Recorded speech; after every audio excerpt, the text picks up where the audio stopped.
Okay. Hello, everyone. I'm just getting us started here, trying to get all the go live buttons pressed. Okay, here we are. We are ready. 1 second. Of course, there's minor technical difficulties, but you know what? We make it happen. Okay. So today we're going to talk about the quiet rebellion that happens when high achieving women decide to stop surviving their success. I'm joined by burnout coach Joy Allison. Let me actually add her to the stage. Okay, here we go. Joy is here, and Joy helps Black women professionals build wellness routines that actually fit their lives, their culture, and their values.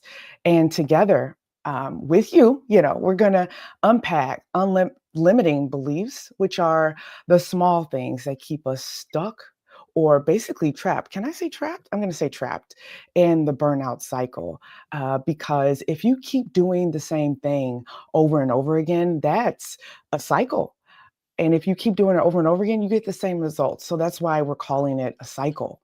And if you've questioned burnout or if you're actively questioning burnout, I want you to ask yourself, am I really just tired? We're going to talk about what it looks like to recover without losing your ambition. But before we jump in, because I know everyone's excited, I want to know, how are you feeling today? If you could please drop a one in the chat, even if you're a part of the replay, drop a one in the chat if you feel like I'm not gonna cry. That's Mary J. Or Yep. a five in the chat if you feel like you're ready to party like a rock star. Like, let's get this started, right? So for my music people, I know that landed. Um, Awareness is the first step in any recovery process. And burnout, it's no different. We have to open our eyes and see where our energy is leaking and what's holding us back. Joy, I get so much pushback or side eye from my clients in my workshops when I talk about this limiting beliefs. So, Joy, what I want to know, what Delulu or I guess, default setting or glitch in the system do you hear when you work with your clients when it comes to burnout or a limiting belief?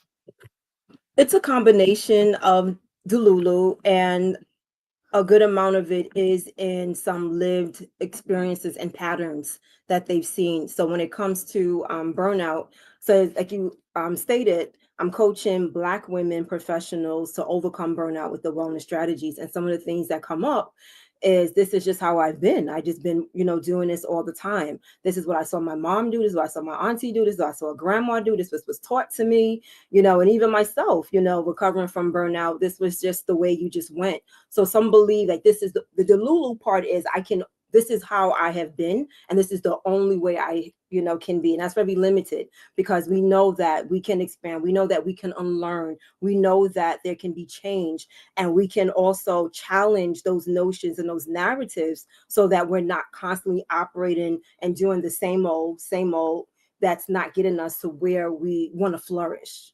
Yeah, and I think that's complicated. It's not as easy, right, as it seems, because a lot of times we believe, or we were taught to believe, that if I rest, I might fall behind, right? Or rest equals going backwards.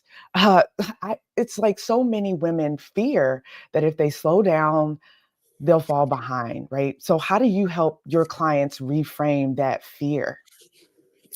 Well, one, if a fear comes up, it's coming from somewhere. So, like, what is Mm, that rooted in? Is there some truth to that? Is there maybe no truth to it at all? And so, what I have experienced with my clients, when they're saying I may fall behind, the question is, okay, would you really fall behind? And if you did, what would happen? And mm. if you needed to rest, because they're, wanting to overcome burnout, they're experiencing, or they're trying to navigate it, what would happen if you did not stop? So at somehow, either life, work, your body is going to make you stop. Yeah. So do you want to wait for an external force or internal force to stop you? So what support do you need? What would that support look like? When can you get that support? What do you need to cultivate for it? And depending on where that support is needed, who are the players? That's going to be important. So if it's in the workplace, read that HR, find out what your policies are, or refresh yourself on those policies about taking FMLA, or what your PTO is. If it's family, community, organizations or services, are you overextending yourself? So if you fall behind, what does that mean in the big scheme of things? If your health, if your emotions, your physical, and all the other wellness dimensions are upside down. So the Yeah. question becomes, what would it look like if you were to fall behind? What would it look like if you did actually just pause and then just take stock of, what's taking place with you? Yeah, I like that too because often we work on teams, right? When we work at these different companies, and if Mhm. you don't mention or bring up the fact like, "Hey, I'm overwhelmed," or "Hey, I can't get this done," like, let me actually raise my hand and say it. That's right. Often people don't know because we are experts at wearing the armor. I got it. Oh my I'm gosh. fine. But I like how you framed it. Like sometimes you need to look at like, well, what will happen if you don't stop? Because I understand you can't stop, but what happens if you Hmm. don't stop? Yep. Will your Yep. body break down? What happens? And, I wanna ask for those who are listening, like, when was the last time that you rested before you earned it, right? So, typically, we say, "Oh, yeah, these holidays are coming up," or "The weekend is coming up," but look at your day. Are you actually taking bio breaks, right? Or just getting fresh air, like, when you're in between projects or just at a good stopping point? Like, what does that look like? Because often rest isn't necessarily it could be a nap, but sometimes it isn't a nap. Sometimes it is finding these little pauses or these little ways to add, rejuvenation or recharge to your day. And Yeah. that reminds me of a oh, did you have something? Yes, you said something about that rest being earned, and I'm just like, oh, Tell rest me. is not something to earn. And that keeps us in that cycle. So if Yeah, you have this to-do list and you have these check boxes that you need to check off, and everything has to be checked off until you can rest, something is always going to come up, right? yes, There's going to every always time, be something to every do. So that idea, when you said that, I was like, oh, I got to jump on that, because when we operate with rest is something I do after I run myself ragged, after yeah, I'm tired, now I can rest. No. So I love what you talked about, those pauses.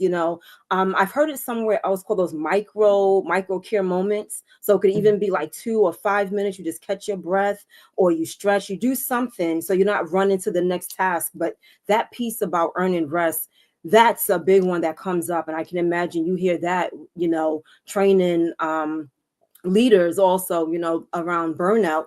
But if we're just going, going, going, going, something has to give, something has to stop. yeah. Rest is not to be earned. Rest is a privilege. Rest is a right. Ooh, rest is a right. I like that. Ooh, write that down somewhere. We did get a chat that came in live, and someone is saying here, like, I've been trying to rest before I earn it, but I always have guilt when I do it. So sometimes the guilt cancels out the rest. Any Yep. thoughts on that? Like, I know we have a lot of things to cover, but I wanted to talk about that one in real time. Did you have Yeah. anything else on you? Oh, definitely. That comes from somewhere also. Like if you're the person, the go-to person, if we're experts and people are expecting for you to always be on. And so when you rest, does that mean I'm disconnecting? Yes, in a way that you are, but it doesn't mean I'm being dismissive. I'm not giving up. I need to give time to pour into myself so I can show up vibrant, I can show up energetically, I can show up focused. So that guilt part is because I'm not on at that moment, or maybe I'm not being as accessible or as available as you expect me to be. But when you recognize it's not something I need to earn, everyone cannot have access to me when they need me, then that's Mhm. how you're setting boundaries. So I'm not surprised about that guilt part, because when you're supposed to be everything and everything for everyone, how dare you rest? Someone Yeah. needs you. Yeah, yeah, no, that's facts, right? And that I mean, that comes to the next one that I see is it says, the next limiting belief that comes up often in the work that I do is I can't slow down. Too many people depend on me. So I want to ask, like, how do cultural expectations like strength, resilience, always handling it, or self sacrifice shape how your clients experience burnout? Oh my goodness. Listen, I didn't miss a beat with this, okay? So I had to write some things down because again, this is not something we're pulling out of the air. You know, Yeah. there's so much research and lived experiences around this.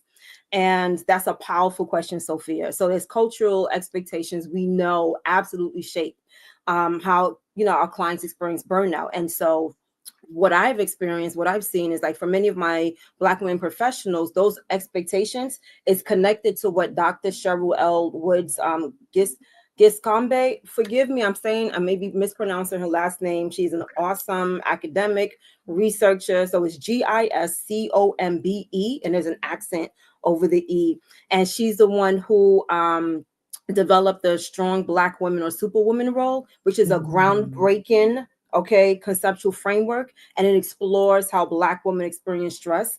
And so this framework directly connects to the role to social, historical, and institutional forces, reminding us that burnout among Black women cannot be separated from the environments and inequities that we navigate. So omitting that context can unintentionally individualize what is the truth, a structural and intersectional issue. So she describes it not just as a mindset, but as a practice many of us been socialized into. So we're taught to be strong no matter what, suppress emotions, only rely on ourselves to basically do everything, make a way out of no way, and put everybody else's needs before ours. And yeah. historically, that strength was about survival. It was a necessary response to racial and gendered oppression, a way of enduring injustice and protecting our communities when external support didn't exist. But today, those same traits, strength, resilience, self-sacrifice, can quietly turn into overextension. And my clients are often praised for how they can carry so much, and they show up, you know, being polished, and they're capable while feeling unseen, tired, and emotionally spent. And I'll share these last two things. And when we don't name the role that systematic injustices play, things like pay inequity, biased leadership expectations, emotional labor that goes unacknowledged, it can sound like burnout is just a personal problem, and it's not. It's structural, intersectional, and it's also cumulative. And lastly, for many of my clients, the work isn't just about adding rest, it's about unlearning the idea that they have to be superwoman to be seen as valuable. It's giving them permission to excel, to exhale, excuse me, and to set limits, and to know that strength doesn't mean having to carry it all. I didn't want to miss a Mm. beat on any of this. Yeah, yeah. Man, facts, facts. And I want to challenge those who are listening in not to point the finger on who taught you that holding it all together makes you strong. I don't want you to point fingers to figure out who was it, because we know it's systemic. I mean, Joy, you just kind of like gave us the data, like the real news on truly like what created that. But I want us to change the narrative. If we and think about it this way, if we don't change the narrative, if we don't change the way we show up, this is going to continue to repeat for not only the women that we surround ourselves with, our friends, our peers, Mhm, but mhm. also the younger generations. So that's why it is imperative for you to just sit down somewhere, take a quick beat before you move to the next thing. And often I talk about small habits, and just one thing that's doable is when you're driving, turn off the music. Yes, it's nice to listen to some good music before you go to point A to point B, but it's okay to just drive in silence. Or when you're waiting in line at the grocery store, don't get off your phone. Don't like allow your mind to wander. That's another way of rest, because when you're so hyper focused and you're always on, your creativity never shines through. You're just doing, doing, doing. Sometimes it's nice to be in your thoughts like, hey, I look nice today. You know what? Look at the weather is so nice. Like, we don't give ourselves a minute to truly appreciate it. And you know, another myth, I don't know about you, Joy, but one that I hear pretty consistently is wellness. Wellness, that isn't realistic for women like me. Like, so Joy, we just talked about kind of like cultural Mhm. systemic issues, but Right. what does it look like to actually put wellness in practice? It's a day to day. Okay, I'll put it this way. It's not a one size fits all. We know Okay. that. Wellness is not a one size fits all. So how my wellness practices are done may be different from yours, just based on my need, based on the season, I'm in Mhm. right now in life, what I understand. And I make mine culturally relevant, like when I'm coaching. And that's really, really important because I'm coaching Black women. And like I said, it can be one size fits all because it disconnects from the realities that we face. And it has to acknowledge the impact, like of race, gender, and identity. And it still leaves room for joy and restoration. And so Yeah. in practice, that's taking rest without guilt, that's reconnecting with spiritual practices, spending time with family or friends, people who rejuvenate you, people you feel good, to be around. We don't need any drainers or vampires and energy vampires and Vampires, so I forth, like that. right? So you want to simply be yourself without apology. So it's about asking yourself, like, what restores me in a way that feels authentic. So it doesn't have to look like anyone else version of self-care. Just it needs to feel true to who you are. Um, so let it be authentic. Let it be something that fills your cup. It's Yeah. something that is good for you in that season, and it can look different, some months later, and that's okay. But at that moment, you need to give yourself what you need. Yeah, and a lot of women that I work with, at least some of our audience, are in corporate roles, right? And you may feel like corporate systems just weren't built for this type of humanity, right? Um, Oh, we keep getting more devices that make us more accessible, and also like the expectation for success is there as well, right? So, as a leader, you may be thinking, how can I, as a leader, model wellness without fearing that I'm looking less capable. oh, And to that, I will say, I want you to leave by example. You know how people say lead by example, LEAD. I want you to leave by example. I want you to mm, leave your desk for lunch. Do not sit at your desk and chomp on a granola bar and one hand type. No, leave your desk. I want you to actually get up between meetings and maybe encourage your team. Hey, we're going to leave our desk and have a walk talk meeting. So there's just so many ways that you yeah, can weave wellness into your yep, day, into how you show up as a leader. That again, it isn't one size fits all, but it's mhm, practical. So I want to ask for those of you who are just ready to go. Like, what would wellness look like if you honored your real life and not someone else's checklist? Like for me, my real life is I like movement. I like the sunshine. So mhm. how do I add those things to my day, to my to-do list, to my team meeting, That's to right. just how I'm showing up instead of, hey, I have to sit at this desk, I have to be plugged in, I have to be a zombie. It's possible, but we have to pause and find a way to do that. So, That's and right. that's what this call is about. That's what this That's conversation right. is about, unlearning those things. Yes, Joy and I are bringing it to your attention, but we also want to challenge you in real time Yeah, to truly confront some of these things and move forward. I got one more limiting belief, Joy. You ready? Are you ready for I'm this one? ready. I can fix my burnout with just a better routine. Like, if I could just get, more productivity habits in, if Mm. I could just wake up a little earlier to get started, if I could work a little later and catch up on this project, this burnout, it's not a problem. Oh, Um, do you hear this one? You hear this one sometimes? Yeah, okay. So yeah. what does sustainable recovery look like? Like, not just a weekend, but for a lifetime. Tell me.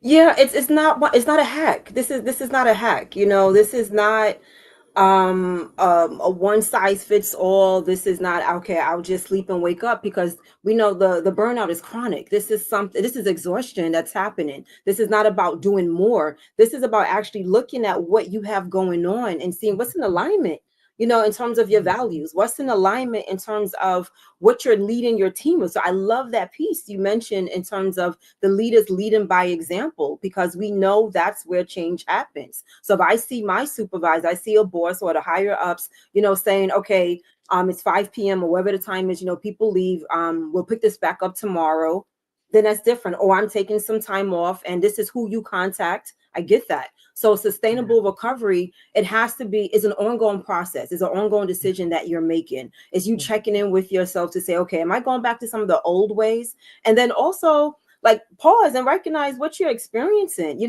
We can't meditate Yeah. ourselves out of everything. This is not about a checklist.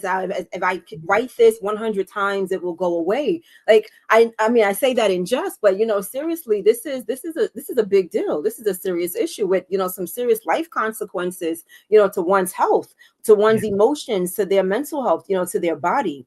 And it has to be some remedies that are tailor made for that individual. So you have to address those limited beliefs. Like, where did it come from? And why do I believe that I need to still continue to live it out? And if I don't challenge it or stop it, what's the cost now Mm. to the team, to my life, and to others that I'm responsible for or who I'm leading as well? So has to be tailor made and make those tweaks, when needed. But to think that this is something that we can just shoo away, no, we're sadly mistaking ourselves on that. Yeah, I like how you mentioned it isn't a hack because let me tell you, I got caught up in that work smarter, not harder myth, right? Oh, you And call I it I myth. was so productive. Let me tell you, I had all the hacks. I was so productive, waking up at 5:30 to get my workout in, so that way I start the day energized and more work, and then staying late. And my reward was more work, right? Like I like because earlier you brought up alignment, and that's the thing about productivity. Productivity is often thought about as, just a narrow focus. I am Mhm. hyper focused on this one thing so that way I can be productive, especially when it comes to corporate. And I never thought about adding myself into the equation. Like, how do I work smarter for myself? Like, what does Sophia really need? You know what I mean? Right, right. And I want to ask for there are few people watching with us. Like, are your Mhm. habits healing you, or are you hiding behind those habits to mask your exhaustion? Right? So I just mentioned like, Ooh, yeah, I'm going to get up early, but is that in alignment with what I need? Is that in alignment with who I want to become? Joy, let me ask you, what mm. is one question every woman should ask herself this week just to check in on her own burnout level? Ooh, one question she needs to ask herself, what is my energy like right now? Mm. And with that, what do I have in terms of capacity? Um, I always like to credit folks when I hear some really great things. And this was actually on TikTok, and then she's a psychologist. Oh, forgive me. I will go back to that real video and I will have to come back to this chat and like write it in. And she said, everything doesn't need your 100%. Now, that's not an excuse or Oh, reason not to do your best, but no. is recognizing the task at hand. What Mhm. does it require of me? Like, we Yeah, know our zone of genius, right? And so, yeah, your 90% might be 100%. That 90% is fine for a task, or maybe 70%, or even sometimes a 50%, depending on if it's already on autopilot and it's something yeah, that's great yeah, and who you can delegate it to. Because now you have the opportunity to recognize when you're doing too much. Now you yeah. have the opportunity to recognize when you're overextending. Now you have this opportunity to know this is where I need to say, I'm at capacity. I need Mhm. to advocate and delegate or whatever it might be, so you don't find yourself overextending, being exhausted, Yeah, and you're working with an environment that expects you to keep going, going, going, going, and going some more and not stopping. So, what yeah. is my energy? What do I have the capacity for right now, today, for this week? Yeah, I like that you brought that up. Everything that I do doesn't necessarily need 100%, right? Because my 100% could be someone else's 10% or vice versa. And especially when we're working on teams, if we, in my opinion, if we don't give processes space to work or even teammates space to step up, we will overextend ourselves and not even realize it. And I like that you called it energy because often, or just called out energy because energy looks at what do you have to give. Hmm. Energy is a renewable source. Time is scarce, right? We lose time. I mean, we lose hours every day, right? But energy you can renew. And the question is, how do you need to first assess your energy. How are you feeling about this? Are you excited about this task? Do you feel like you're doing too much? Do Yeah. you feel like you don't have it? Maybe right now you're so exhausted that you can't give your all to what you're doing. Maybe it's time to take a movement break. Maybe it's time to pause. Maybe it's time to ask a teammate, hey, do you mind taking this over for me? I'll be right back to pick it up. But asking those questions, especially in reference to energy, I really like that. And I think it's really Mhm. a good reframe. We got a few chats came in here. Oh, wonderful. um, Asia says, yes, taking leave when I need it. That's going back to how I said leave by example. And Mhm. Belinda has a good point here. She said, productivity, it shouldn't be so tactical and functional. We must build the human spirit in, right? And that's why we have to unlearn these things. And I know a new year's coming or a new quarter's coming, but I really want to challenge us to not only look at like, what are the awesome things we're going to accomplish for the next year, but what am I gonna stop doing? I think you've heard of that metric. It's like start, what do I wanna start? What do I wanna stop? Mhm. What do I wanna Mhm. continue? I Continue, want you right. to start with stop first. What am I gonna stop doing? What am Mhm. I going to do less of, right? And in the vein of that, because we do have to close here, I wanna know what's one story for listeners, what's one story you've been telling yourself about success or about rest that's ready to evolve? I shared Mhm. mine, work smarter, not harder. That one got me. I'm sure you have one at the top of your head, Joy. Do you have one? Oh, it used to be, and Okay. sometimes I fight against it that I can do it all. I'm so talented, I can do it all. And it's like, no, no, no. There's people where this is their zone of genius. Let them rise up, let them assist you, let them help you. And Yeah, so when I do that, I'm building community. So yeah. I love and I get to build a beautiful community. So allow people when you use your discernment and you can recognize the intentions that they want to assist and that's their strength, let them step in, to assist. Have the conversation of what that looks like, but you do not need to do it all. Mm. Yeah. And yeah, I like that you brought it up because I feel like as women, we are told that we can have it all.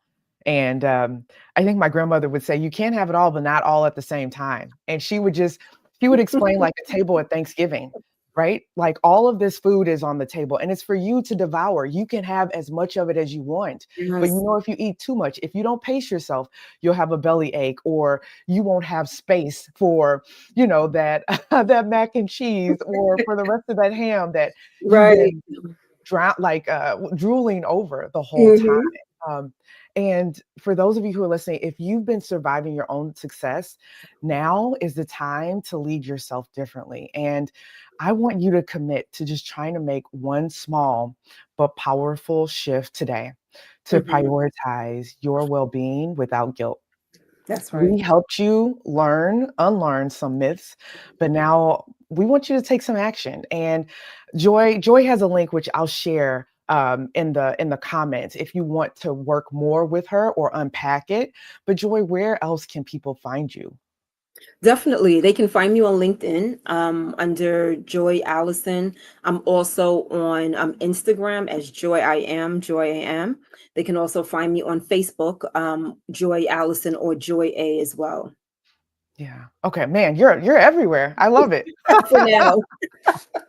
And if you recognize yourself in burnout and the guilt around rest, or even the constant feeling that you can't slow down and you're looking for a next step, I want to invite you to a masterclass that I have coming up where we dive into sustainable recovery strategies, specifically for Black women professionals. We cover how to recognize the warning signs you're missing, reclaim Mhm. your time without guilt, and create a life where your well being isn't negotiable. I'll drop a link in the comment below where you can find those details. But again, Joy, thank you for your time. And everyone listening, if you've been running on empty, this is your moment. Okay. Thanks for being here. And thank you, Joy, for such a powerful Thank conversation. you, Sophia. And thank you, everyone.